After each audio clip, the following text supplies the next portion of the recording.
अभ्यास 42।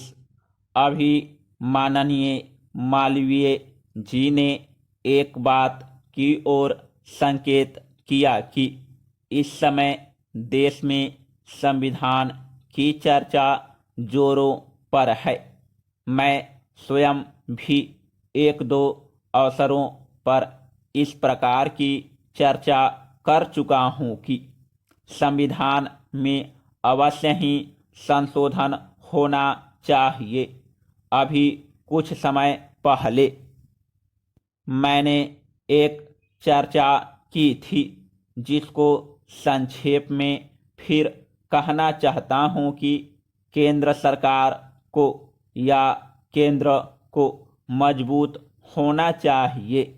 इस प्रकार का प्रावधान हमारे संविधान में संशोधन करके किया जाए, चाहे नई संविधान सभा बुला कर किया जाए या कोई और पद्धति लागू करके किया जाए, जिससे राज्य सरकारें इतनी उच्च श्रृंखल न हो जाए कि वह कभी संविधान में प्रदत्त स्वायत्तता का अनुचित लाभ न उठा सके। मैंने जिस समय यह बात कही थी उस समय यह भी कहा था कि मैं केवल इस बात को भविष्य की दृष्टि से नहीं कह रहा हूं, बल्कि कहीं कहीं इस प्रकार की सरसराहट प्रारंभ हो गई है। इसलिए मैं इस बात को अवश्य मानकर कह रहा हूं कि इस देश को एकता के सूत्र में पिरोए रखने के लिए, देश की अखंडता को कायम रखने के लिए यह नितांत आवश्यक है कि केंद्र मजबूत होना चाहिए। राज्य सरकारें एकदम इतनी स्वतंत्र न हो जाएं कि केंद्र के निर्णयों की भी अवहेलना करती चली जाए।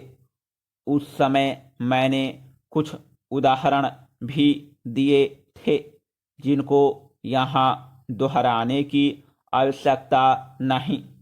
इसी तरह से मैंने कहा था कि योजना तो केंद्र के हाथों में हो और बहुत सी चीजें जैसे अंतर प्रांतीय जल विवाद है, ये केंद्र के हाथ में रहे ताकि देश को केंद्र की दृष्टि से भी हानि न उठानी पड़े।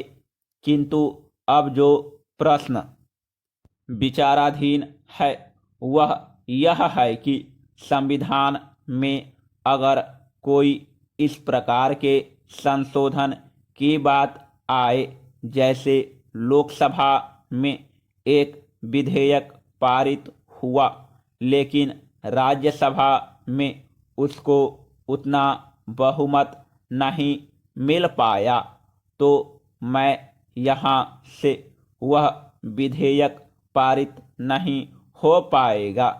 श्री भूपेश गुप्त से मैं अधिकांश विषयों में असहमत रहता हूँ, लेकिन यह जो विधेयक उन्होंने रखा है, जिस पर खुले मस्तिष्क से यदि सदन विचार कर सके तो उसमें आपत्ति क्या है। थोड़ा बैठकर इसकी संभावनाओं पर विचार करना चाहिए और मैं समझता हूँ कि यह बात इस प्रकार की नहीं है जिसको स्वीकार न किया जा सके।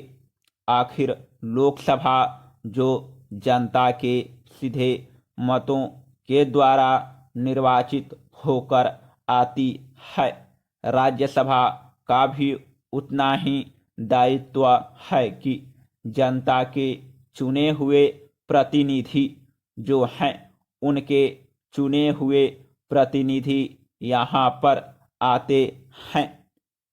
अगर सदन एक साथ बैठकर किसी विषय पर बैठे खुले मस्तिष्क से विचार कर सके तो उसमें आपत्ति क्या हो सकती है।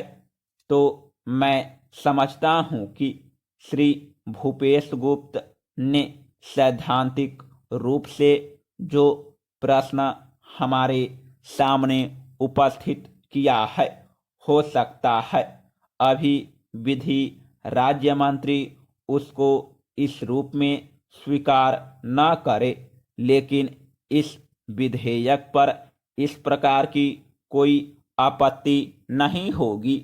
समाप्त।